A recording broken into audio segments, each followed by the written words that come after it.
What is up, Sideways fam? Welcome back to the channel. All right, guys, today I got a really cool video for you guys. We're going to be installing big brake upgrades for your Sc300, Sc400 chassis. This actually also works on a Mark IV Supra. These are going to be the ls400 1998 to, I believe it's like a 2002, I believe, but let's just say a 98 to 2000 for the calipers. They are much bigger than OEM. I actually have these calipers on my Mark IV Supra. I didn't go ahead and buy the actual twin turbo ones because, to be honest, they're pretty much exactly the identical thing. Same exact thing, except for these are going to be, I believe, cast iron, and the Mark IV Super ones are aluminum with vents. And yeah, let's jump right into it. First, I've already gone ahead and opened the box. That is a big rotor, guys. That is a big rotor. That's going to be getting installed right now. And also, we got our ls400 calipers. Pretty cool. I mean, like I said, the only difference is the Mark IV's got the vented little vent things on the sides, and these are just great. Actually, as crazy as it is, the front almost feels like the front portion of it's aluminum, and maybe the back is cast, but I don't know. I don't really care that much to really go into it. We got some spacers that we're going to have to go get into right now, but let's go ahead and get everything pulled over to the car, and we'll jump right into getting this job done. Alrighty, guys. Well, if you haven't watched the last video, I just went ahead and put up about wire tucking your fenders and installing coilovers with your arms. This is the car that we went ahead and did. This is my buddy Razzo's Sc400. I believe it's a 99 or 2000. These are going to be our factory calipers. They're going to be, I believe, single piston, and these are going to have 4 pistons. So obviously those are going to be way better. And then what we're going to have to do is we're going to remove the caliper. We're going to go ahead and remove the rotor. We're going to go ahead and remove the dust shield, and I'm going to show you how to conversion all this stuff to make it fit. He obviously, I believe, is going to have a major issue with the wheels. They're not going to fit the calipers. I don't really believe that's even possible. We'll give them a try. I'm going to say it's probably not going to work. We'll probably have to put some Sc300 wheels, which hopefully the spacers will be good enough to get that going. But give me a few seconds. We're going to get these bad boys on and get it installed. So let's walk you through it. All right, so real quick, you're going to have 2 top bolts on the caliper. These are going to be 14 bolts. So what I'm going to do is I'm just going to go ahead and come here, grab my impact gun. We're going to get on these 14 bolts for what you would typically do, just a pad slap of a set of rotors. As you can see, just super simple aluminum bolts.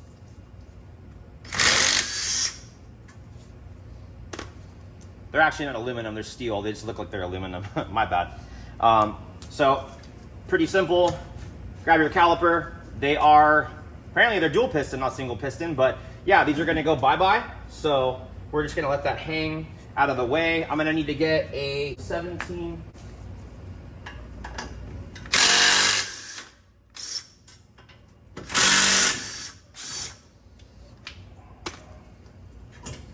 Okay, we got our 17 bolts right there for the caliper. Now we got this that comes off that we're not gonna be using anymore. Rotor comes off. Pretty simple, nothing crazy to the brakes. Now for this, you're gonna have to use an open end or a Torx bit to get these off. I just use an open end 10, and then you're actually gonna have to get a grinder, and we're gonna have to cut this off right here to be able to slip this off and get it off, because there's no point in trying to hammer it. It's just gonna be like shit. Remove it, put the fucking new rotor on, and be done. So give me a second to do that.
So what you're gonna do is you're gonna just go ahead and put the rotor on.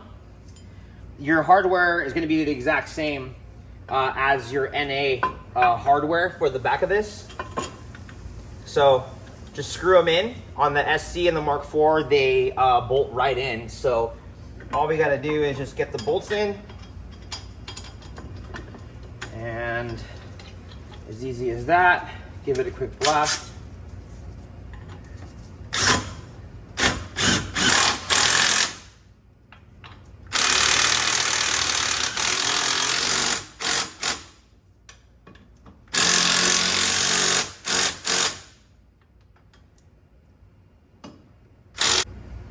As far as your brake line goes, it's going to be the same exact brake line that you pulled off of the other one. So just get another 14 for the brake line.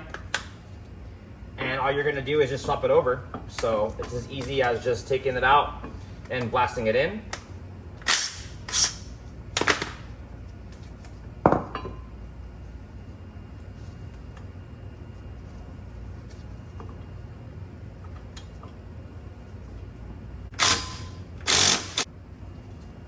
Brakes, we have actually a brand new brake set for these as far as pins and everything that we ordered. So I'm gonna go ahead and remove these and we're gonna put a new set in for him.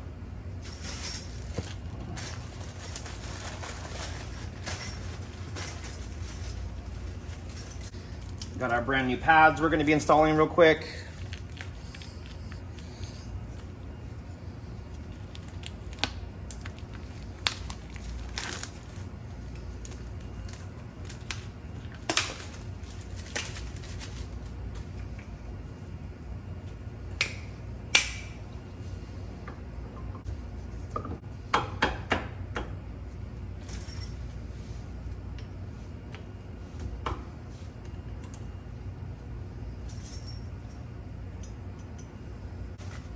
You're gonna have to push this down and put the pin behind here. This is what loads the actual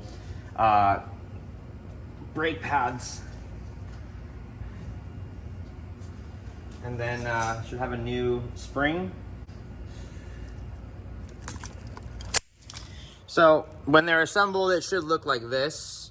And yeah, you're gonna need to make sure that you have these little like basically cotter pin pieces in, and then the clips to the caliper, and then obviously that you have your spring on the backside to both of these so that it can actually load the brake pads to go ahead and work. So that's pretty much how it all goes with these. I'm gonna go ahead and do the other side real quick so we can kind of power through it, and then obviously we're gonna bleed the brakes, and we'll test fit the wheels, and I will show you a difference of how much bigger the rotor and everything is too. So give me 1 second, let me get the other side done real quick. All right, so I'm gonna give you a little bit of an idea of why this isn't gonna work. If you look, I actually can't even push the rim down all the way. And if you look inside, we're literally touching. So these factory wheels are not gonna work whatsoever. We're gonna need to get something different for him to get this bolted on the car. So, alrighty, so real quick, the brakes are bled. I just wanted to go over and show my alignment setup I did for you and for the homie right here on the car. Got this badass setup with basically a level unit on it where you run your tapes to set up your toe. I've already gone ahead and set it up over here, all super nice, and everything's nice and lined up. You can see how badass this is. It makes your life really, really easy. Great for drift cars. Or anything like that too. So have this thing lying around. I've had it for a long time. Just wanted to show the homie because obviously with the adjustable toe arms that we put in here, it's gonna definitely need that to be able to have the car even be able to even drive. So yeah, really badass. Show real quick measurements on here. We're at like 31.2 right here too, about 31.2 as well. So we at least know that it's gonna be even on both sides. All right, so we're just gonna do a quick little break, 40 mile per hour, slam on the brakes and make sure the car stops so we don't die. These V8s actually slap pretty good. Running into the back of the UPS, man.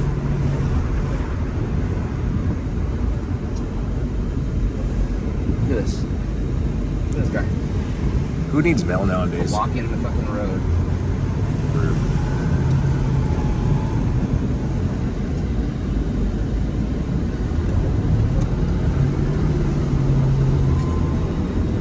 Make sure there's no weird noises.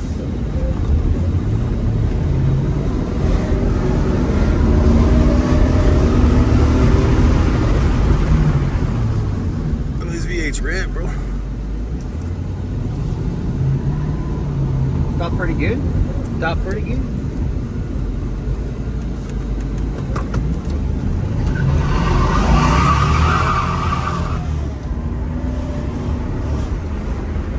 Yee-hoo! I mean, I gotta burn them pads and rotors in. You know what I mean? Burn tire, burn trans.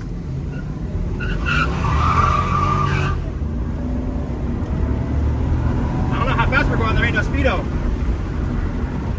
I can't even see out the window. Oh, no ABS. Works good. I think she stops great. On a dime. Fucking great, dude. Yeah. Those aren't the brakes. That was that car.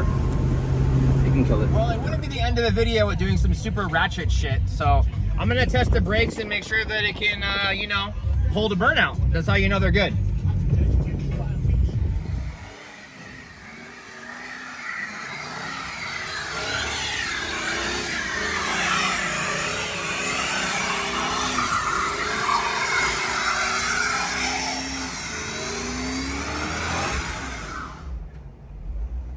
That's sick. Alrighty, well, we're gonna go ahead and end the video here and clean this place up because it is a mess in here. So I hope you guys enjoyed that video. Brake upgrades, cool alignment stuff, cool overall car, stock VA. Gonna be a lot of fun when we do the manual swap on that thing. So until next time, guys, I hope you guys enjoyed this video.